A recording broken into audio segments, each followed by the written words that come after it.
todas, les damos la bienvenida a este lanzamiento de la Escuela de Formación Política hacia una agenda de transición democrática. Es un honor estar aquí en este espacio de encuentro y reflexión, donde construiremos colectivamente ideas y caminos para fortalecer nuestra democracia. Saludamos con especial afecto a quienes nos acompañan hoy en este auditorio del Consejo Distrital de Santiago de Cali, a las personas que nos siguen en vivo a través de las redes de Carolina Corcho, exministra de Salud, a los youtubers y creadores de contenido que se conectan de manera especial con nosotros, amplificando este mensaje y permitiendo que lleguen a muchos hogares, y además a todas las delegaciones de los municipios de los departamentos del Valle del Cauca y Cauca que hacen presencia en este recinto. Les recordamos también a nuestros inscritos que entre hoy y mañana se generarán grupos de WhatsApp en los que sus tutores y soportes pedagógicos los acompañarán en cada proceso de la escuela, y que el próximo lunes y martes también se pueden conectar a nuestras sesiones de las 6:30 de la tarde en la página web de nuestra escuela, escuelaDeLiderazgo.co. Para las personas que no se alcanzaron a inscribir en esta cohorte, en este mismo enlace podrán encontrar algún material de libre acceso para que se puedan conectar posteriormente.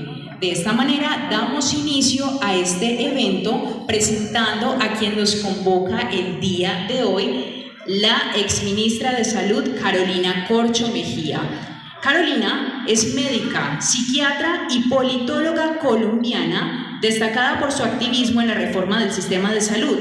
Fue coautora de la Ley Estatutaria 1751 de 2015, que reconoció la salud como un derecho fundamental y lideró protestas como presidenta de la Asociación Nacional de Internos y Residentes. También ha ocupado cargos como vicepresidenta de la Federación Médica Colombiana y directora de Participación Social en Bogotá. Entre 2022 y 2023 fue ministra de Salud en el gobierno del actual presidente de Colombia, Gustavo Petro, donde impulsó una reforma estructural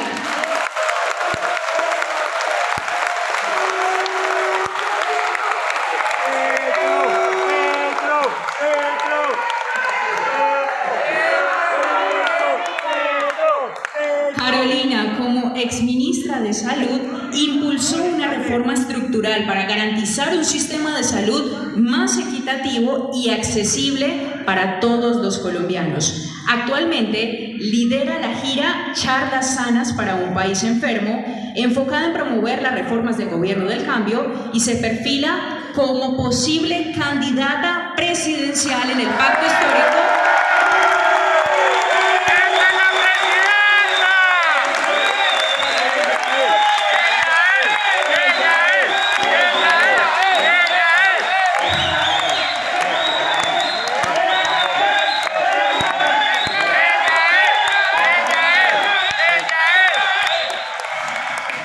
Bueno, Carolina se perfila como posible candidata presidencial por el pacto histórico, consolidándose como una defensora de la justicia social y la transición democrática en Colombia. Un aplauso, por favor.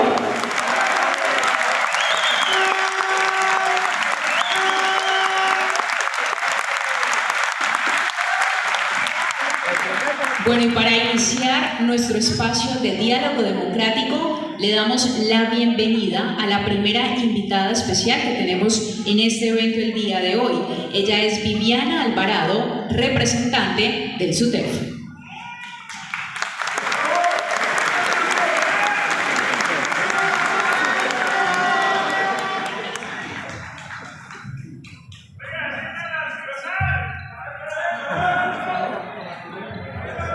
Bueno, buenas tardes para todos. Me da mucha alegría como caleña que soy ver este consejo hoy lleno por todo el pueblo del distrito de Santiago de Cali. Saludar a la mesa, a la doctora Carolina Corcho, y desde las mujeres empoderadas, desde el magisterio, porque soy maestra, y desde la Junta Directiva Departamental de SUTEF, del cual hago parte, le presentamos a la doctora Carolina todo nuestro apoyo y nuestro respaldo.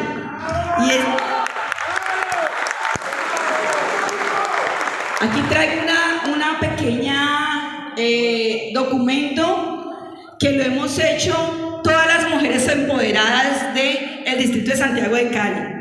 Estimados ciudadanos y ciudadanas, líderes comunitarios, compañeros de lucha y por supuesto, nuestra doctora Carolina Corcho. Hoy nos reunimos no solo para hablar de política, sino para reafirmar un compromiso con el país que soñamos. Un país donde la salud sea un derecho y no un privilegio, donde las políticas públicas estén al servicio de la gente y no de los intereses particulares, donde la voz de los sectores sociales sea escuchada y respetada. Carolina Corcho ha demostrado con hechos que es una mujer de convicciones firmes, de luchas incansables y de una profunda vocación por la justicia social. Su trayectoria como médica, gestora y defensora de la salud pública es prueba de su compromiso con la equidad, con los más vulnerables y con el bienestar colectivo. Sabemos que los desafíos son grandes. Sabemos que transformar un sistema requiere valentía, conocimiento y sobre todo voluntad política. Y Carolina Corcho tiene esas tres cualidades. Su visión de un país más justo, con un sistema de salud fortalecido, con más oportunidades para los jóvenes y con una democracia participativa, es la visión que muchos compartimos y por lo que hoy estamos aquí. Este camino no lo recorrerá sola, doctora Carolina. Estamos a su lado, en cada paso, en cada debate, en cada propuesta, porque creemos en su liderazgo, en su capacidad de diálogo y su integridad. Doctora Carolina Corcho, hoy más que nunca necesitamos liderazgo como el suyo, comprometidos, valientes y con una verdadera convicción de servicio.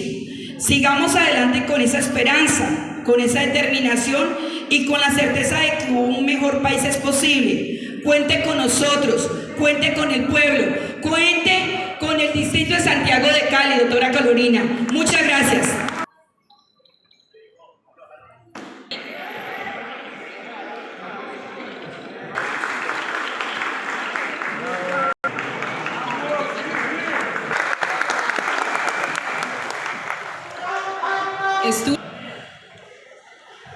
Para que cualquier reforma política o cualquier cambio ocurra, es muy importante que la gente sepa de qué estamos hablando. Este es el primer paso, la pedagogía. Aquí hay una propuesta, no es una crítica, es una propuesta de avance al país dentro de una agenda de transición democrática que es la Escuela de Formación Política. Sin este proceso, es muy fácil que la desinformación cale y si tenemos el conocimiento estructurado de lo que se nos está proponiendo, esa desinformación no puede penetrar y por el contrario, nos tenemos que convertir en replicadores de un propósito de cambio para el país. La situación de inequidad que tenemos en Colombia no es el resultado de la geografía del país ni de la cultura, sino de una política pública que ha sido ejecutada durante muchos años, que puede cambiar y convertir las instituciones en instancias seguras para los ciudadanos. Así que bienvenidos a la Escuela de Formación Política, esperamos que sean otros ciclos. Gracias.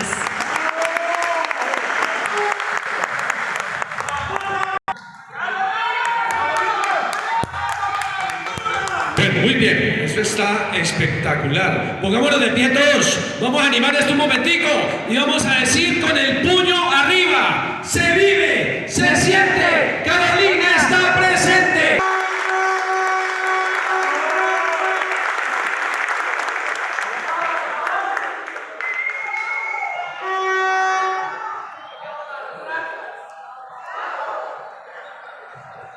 Buenas, Carlitos. Muy buenas tardes, un saludo muy especial a la ciudadanía, al movimiento social y popular de Cali, del Valle del Cauca, del Pacífico, a quienes nos acompañan a través de redes sociales desde toda nuestra Colombia, que se encuentran conectados en este evento tan importante del lanzamiento de la Escuela de Formación Política hacia una agenda de transición democrática. Debo comenzar diciendo que la escuela es una iniciativa de la Corporación Latinoamericana Sur, organización de la sociedad civil en conjunto con el movimiento social y popular del país, que tiene como objetivo poner en discusión las distintas propuestas de reforma, el programa que en este momento se lleva a cabo por parte del presidente Gustavo Petro, programa que requiere ser examinado, discutido, apropiado, conocido a fondo en todo el territorio nacional para poder controvertir la mentira, la desinformación, la distorsión de las aspiraciones que tenemos del cambio en todo el país. La escuela lo que pretende es formar y dar elementos para que tengamos hombres y mujeres de Estado, estadistas en todo el territorio nacional, que puedan participar de la dirección del país en las distintas instancias municipales, departamentales, en los consejos, las asambleas, Congreso de la República, en las distintas instancias de los movimientos sociales, las universidades, y se conozca a fondo cuál fue esa propuesta, cuál es esa propuesta, ese proyecto programático, político, que debe continuar en Colombia.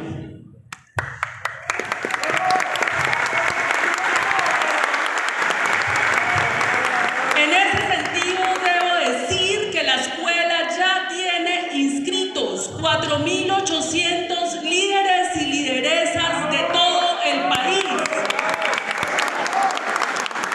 Ciudadanos y ciudadanas simpatizantes del proyecto social y político progresista en Colombia.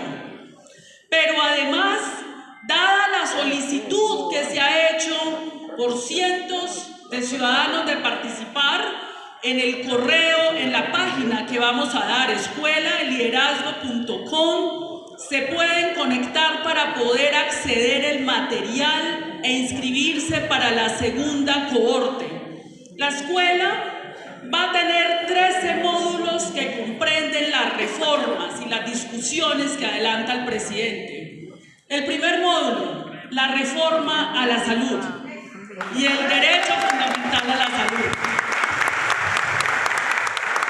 en donde vamos a discutir sobre cuál es la propuesta que en este momento cursa en el Congreso de la República. ¿En qué consiste esa crisis de la salud que lleva más de una década? ¿Cuál es la situación de los trabajadores de la salud y por qué la reforma es la solución y la respuesta a esa crisis estructural generada por el modelo neoliberal hace 3 décadas? Allí contaremos con la participación del doctor Félix Martínez, director del ADRES, experto en tema de salud, conmigo como exministra de Salud para hacer esa presentación, la doctora Ana María Soleive, presidenta de la Federación Médica Colombiana, para poder disertar y compartir con ustedes los fundamentos y detalles para disuadir las mentiras que se dicen a diario en este país. También vamos a abordar la reforma pensional, hoy demandada por senadores del Centro Democrático en la Corte Constitucional, reforma que entrega a 3 millones de viejos y viejas 230.000 pesos de ingreso mínimo vital, que no es ningún subsidio, es un derecho constitucional, el ingreso mínimo vital, para que todo colombiano que haya trabajado en la informalidad tenga la posibilidad de ese mínimo de su subsistencia. Pues Pues imagínense la mezquindad que lo tienen demandado en este momento, y el presidente de la Corte Constitucional ha presentado ponencia para que sea un día la reforma pensional. Eso no puede pasar y tiene que haber una movilización en este país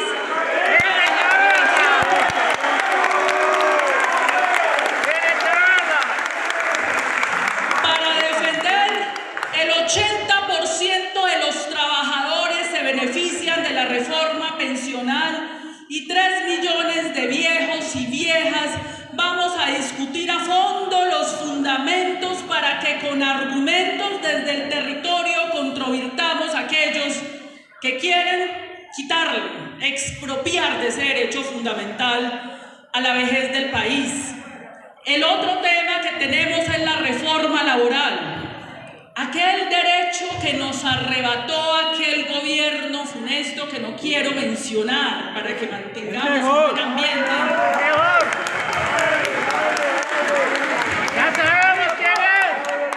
La estabilidad laboral de los trabajadores, el mundo del trabajo, el tema de cuál es el papel de la inteligencia artificial y las nuevas tecnologías de la información en el mundo del trabajo, la recuperación de los dominicales, los festivos, las horas extras y el debate que hay en este momento en el Congreso de la República frente a otra reforma que sigue suspendida y que debió ser aprobada ya, si hubiera interés de los congresistas de la República por restablecer los derechos del pueblo colombiano.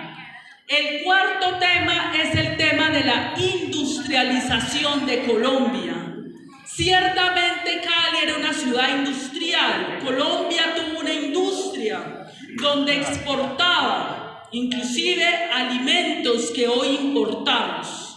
Colombia fue desindustrializada en 3 décadas, donde han gobernado los hoy opositores al presidente Gustavo Petro.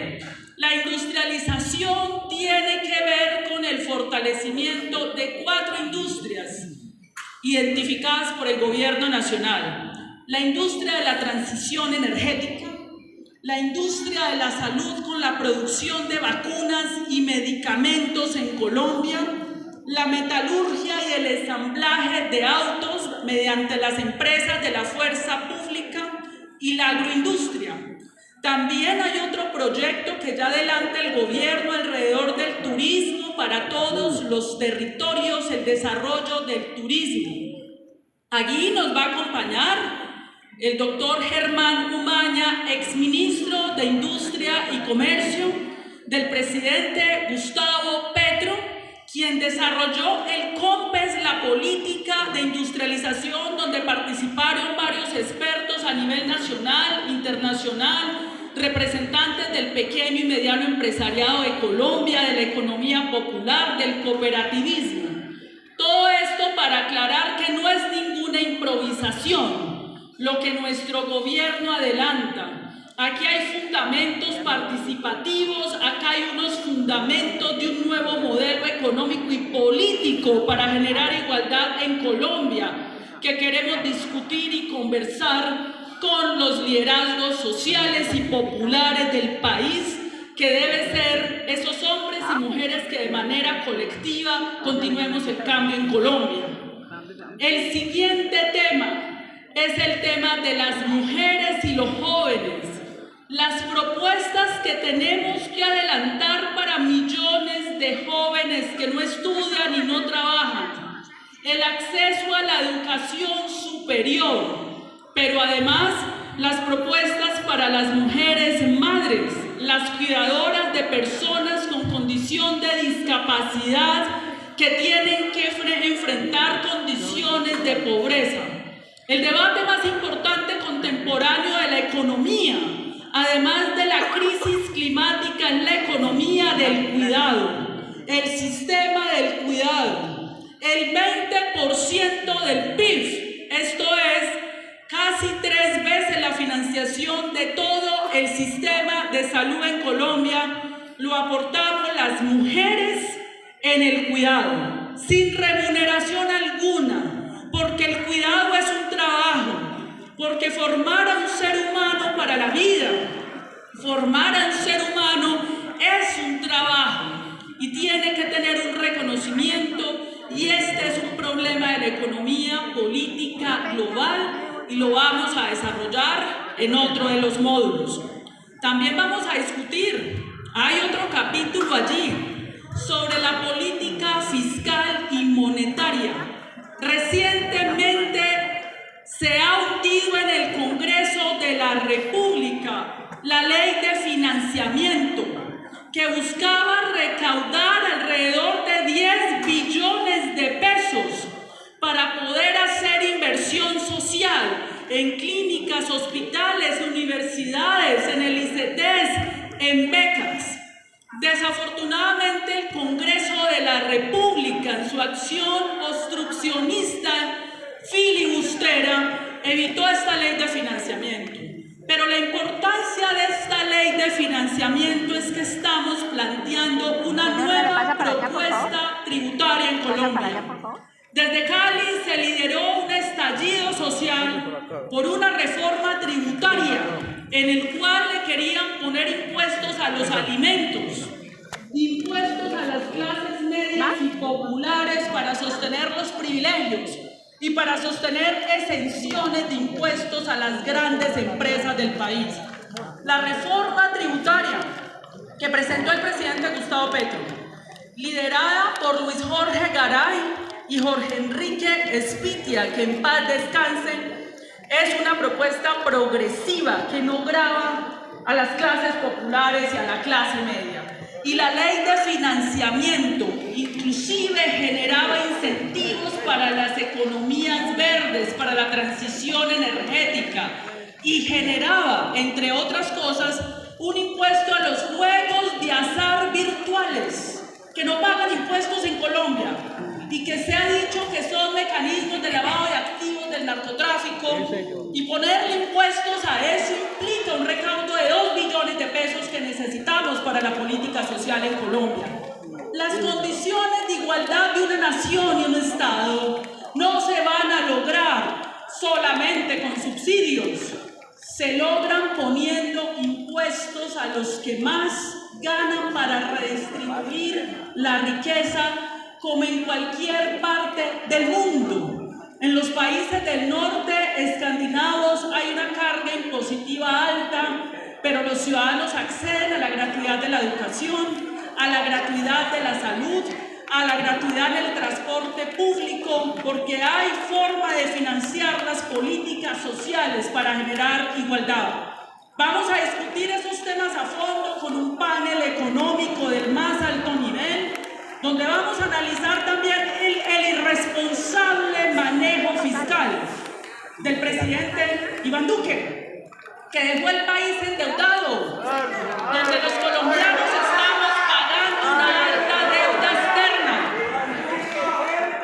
con intereses altísimos que no fueron invertidos. Esos recursos de los préstamos en la banca internacional no se invirtieron para las clases populares, para la educación, para beneficiar a la gente en los barrios, sino que los repartieron hacia arriba para 4 o 5 grandes empresarios que no generan el empleo en Colombia. Esas son las discusiones que vamos a dar en el módulo de política fiscal y monetaria.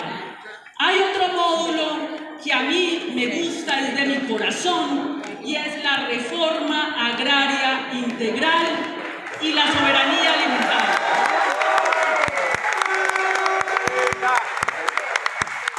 Con el movimiento campesino del país, los académicos intelectuales Darío Fajardo y Héctor Mondragón presentarán un estado de cómo vamos con el tema de la distribución de la tierra en el marco de la política agraria del presidente Gustavo Petro, que no es solamente la entrega de tierras, es el acompañamiento del gobierno a los proyectos productivos, es la construcción de las vías terciarias, de las soluciones energéticas en el campo, pero también el acompañamiento con recursos por parte del gobierno nacional, desde la producción de los alimentos hasta la comercialización en las grandes ciudades y las exportaciones.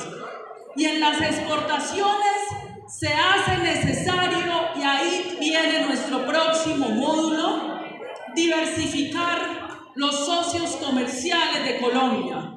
No puede continuar Colombia exportando el 25% o poniendo a depender su economía de los Estados Unidos en las actuales circunstancias.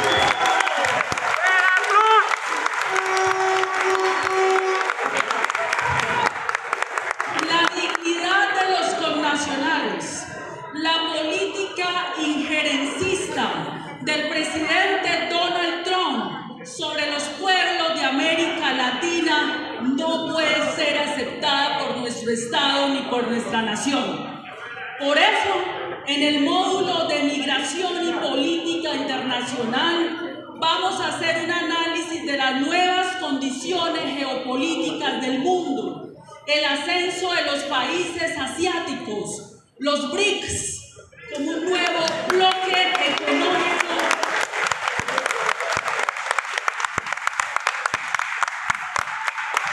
la integración latinoamericana y las condiciones de la diáspora, esos 8 y 10 millones de colombianos que viven en el mundo, que en el último año aportaron 50 billones de pesos en remesas a la economía colombiana, que también son colombianos, y que tiene que haber una política exterior que haga respetar la dignidad de nuestro pueblo, cualquiera sea.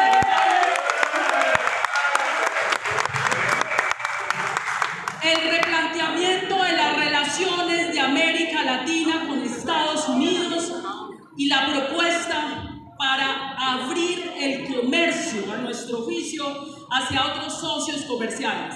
Creemos y queremos sostenerlo en la escuela que el intercambio comercial con los Estados Unidos debe llegar al 12 o al 10%, para que no haya presiones indebidas en contra de los derechos humanos por parte del presidente de los Estados Unidos. No pueden presionar, extorsionar al pueblo colombiano y al Estado con aranceles y amenazas de impuestos. Es necesario desde ya abrir Colombia al mundo, y eso lo analizaremos con Boaventura Sousa, pensador de los movimientos sociales, uno de los hombres que ha estado acompañando el movimiento popular latinoamericano, quien presentará su último libro en portugués sobre el fenómeno de Donald Trump y el nuevo orden mundial democrático multipolar.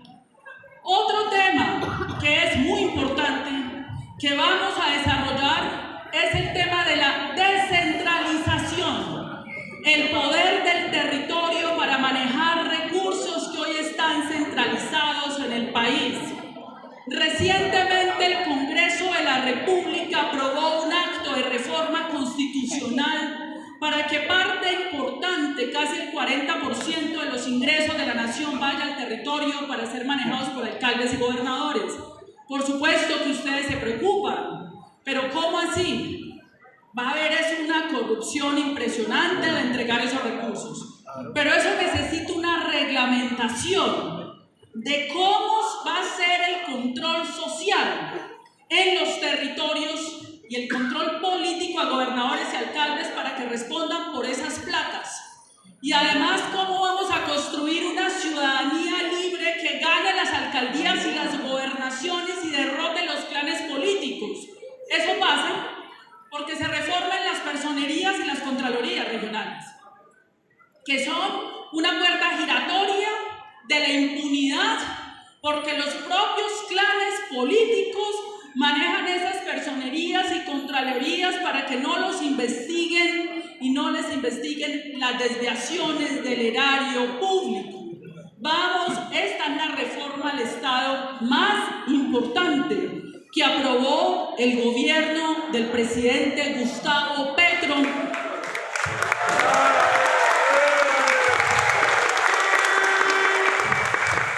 Porque va a entregar el poder a los territorios, cambio a la democracia. Ya no es ir a Bogotá a ver si Bogotá permite que haya un hospital, una clínica, es el poder popular local que tenemos que construir a través de una reglamentación. Y viene otro tema fundamental, me faltan tres, que es la paz total y las economías ilícitas. Allí nos acompañarán varios investigadores que han participado en los procesos de negociación, porque necesitamos hacer un seguimiento detallado de cada una de las mesas de negociación. ¿Qué nos falta? ¿Qué hay que cambiar? ¿Qué hay que ajustar? ¿Cuáles son las propuestas para el manejo del narcotráfico, economía ilícita que es central para poder adelantar el cambio de Colombia? Allá nos acompañarán un grupo de expertos para ponernos al día. Estamos en la discusión de punta sobre nuestra Colombia. Amamos nuestra Colombia, por eso la vamos a conocer a fondo. Vamos a hacer 5.000, 10.000, 20.000 que conocemos nuestro país a fondo y en el detalle para poder mirar en qué va la política de paz total. Y hay otro tema que se llama la reforma política. Hoy cursa, ahí nos acompañará Alejandra Barrios, directora de la Misión de Observación Electoral. Cursa en el Congreso de la República una reforma política que, debo alertarlos, trae sus venenos, como el transfugismo. Yo me presento por un partido y me puedo volar de ese partido para otro partido. Como la lista cerrada, obligatoria para los partidos políticos, pero no es claro en esa reforma política los mecanismos democráticos bajo los cuales se organizan esas listas. En esa reforma política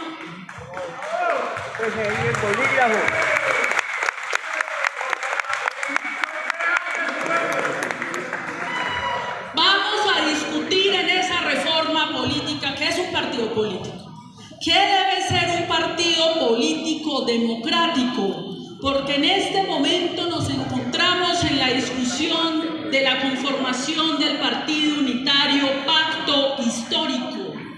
Y ese partido Pacto Histórico no puede ser un partido tradicional. Tiene que ser un partido democrático que consulte con el territorio, las bases, con la participación.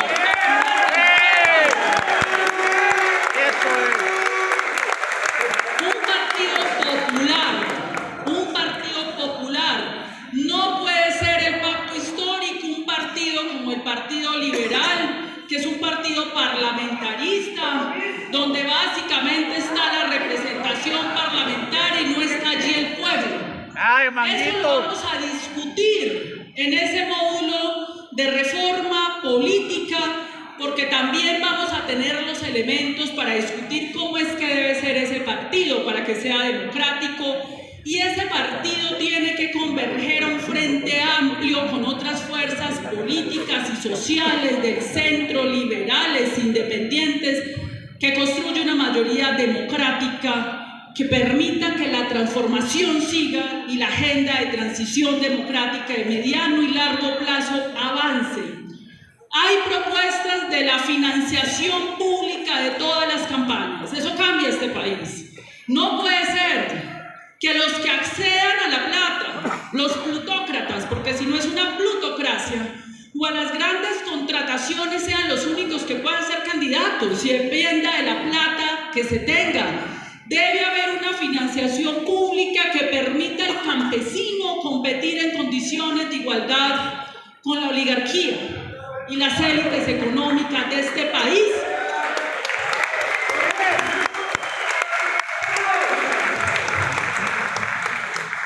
Y podamos tener unas reglas del juego democráticas justas.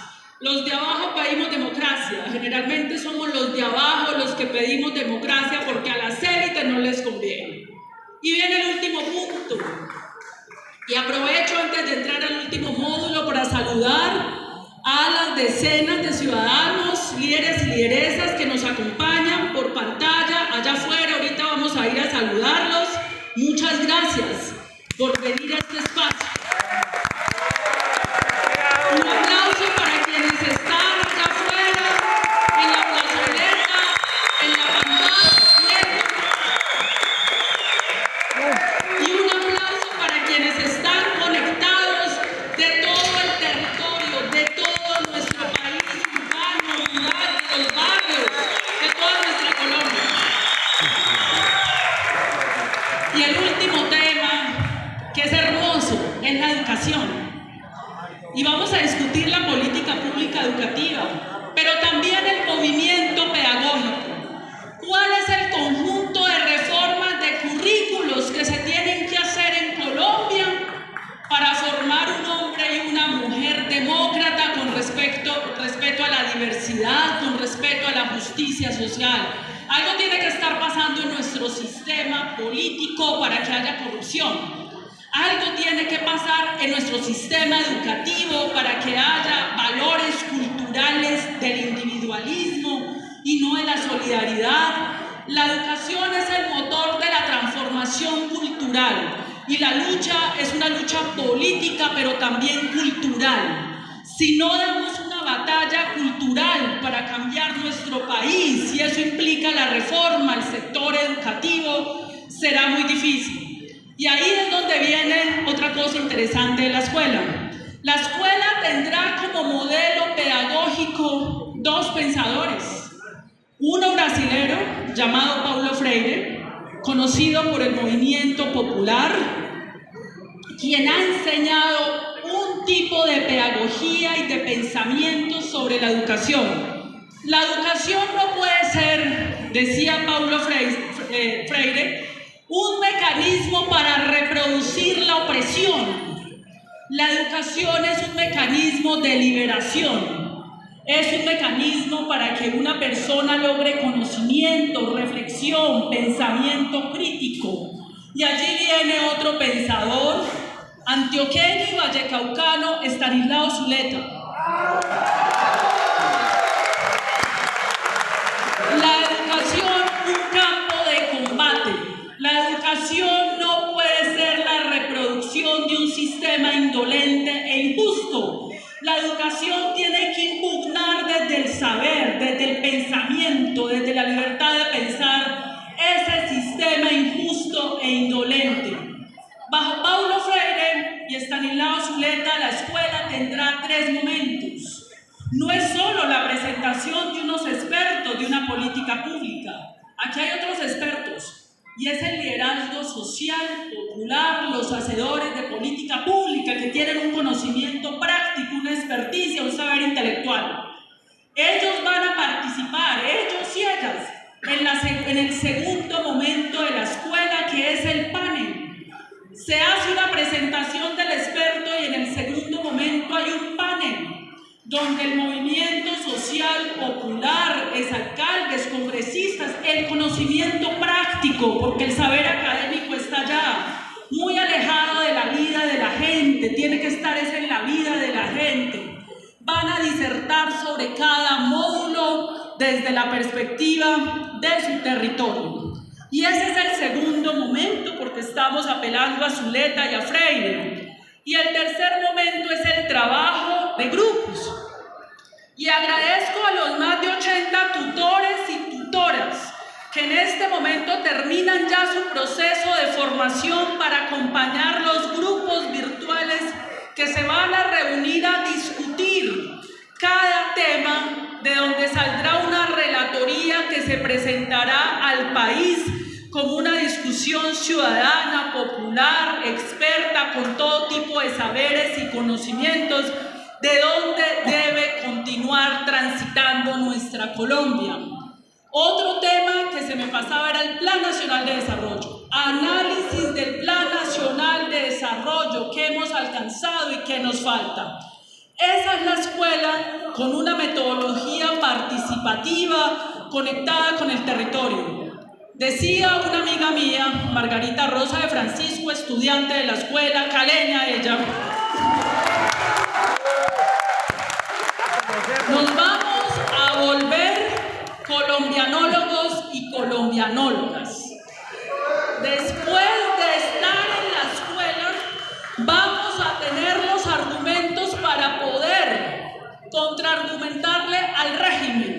al establecimiento oligárquico que está inundando a nuestro pueblo de mentiras para confundirlo, para decir que nosotros estamos improvisando. Los improvisadores son ellos, con sus clientelas politiqueras, que cada 2 años están improvisando la corrupción, la politiquería y la criminalidad. Aquí no hay una improvisación, aquí hay una discusión estratégica y nacional del pueblo colombiano para formar sus mejores líderes y lideresas para continuar el cambio en Colombia. No nos van a arrebatar la esperanza. Vamos a continuar con esta lucha. Ni un paso atrás. Ni un paso atrás. Ni un paso atrás. Y esa es la escuela en la que esperamos entonces quienes estén inscritos revisen el spam de sus correos electrónicos donde tienen la información, y quienes no, ya vamos a dar la página escuelaliderazgo.co. Agradecemos a la Universidad EXI que apoyó con esta plataforma para que puedan someterse a esta fiesta del conocimiento y del amor por nuestra Colombia. Muchas gracias.